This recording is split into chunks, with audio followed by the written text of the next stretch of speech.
बेफाम होती. महाराजांची कीर्ती बेफाम.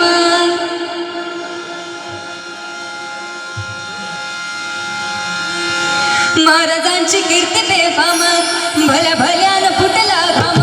याला कोण खाली येतं दरबारी पुष्टी बेगम.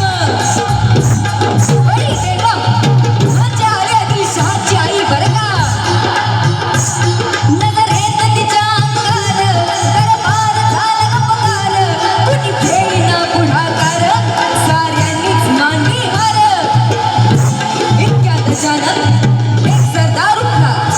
बोलला मैं लाऊंगा शिवाजी को. अरे त्याने बिडा उचलला. नाव त्याचं अफजल खान.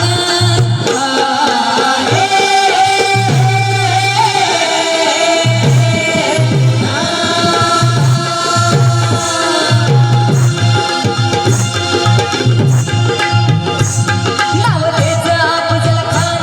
चिता जागता जणू सैतान. खान बोलला छाती ठोकून. शिवबाला टाकला चिरडून. मरहबा सुभानअल्लाह. कौतिक झालं दरबारात. खान निघाला मोठ्या गुरमीत. त्याचं घोडं तळपायलं. तुझं फाटलंय बकळ. अंकिता हत्तीचं बळ. खानाला कॉप्याचं जळ.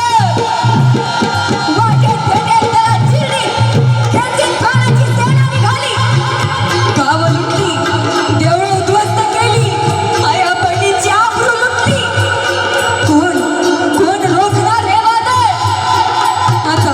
आता शिवबाचं काय खरं नाही. इकडं निजाम, तिकडं मुघल, पलीकडं इंग्रज. जो तो हेच बोलू लागला. राजाची सेना इथवर. खानाला कसा ठोकणार. काय लढवा वाहुणार. चिंतेत पंत सरदार. पण आई जिजाऊ काय म्हणाल्या. शिवबा केवळ आमचा पुत्रच नव्हे तर अवघ्या मराठी जनांचा स्वाभिमान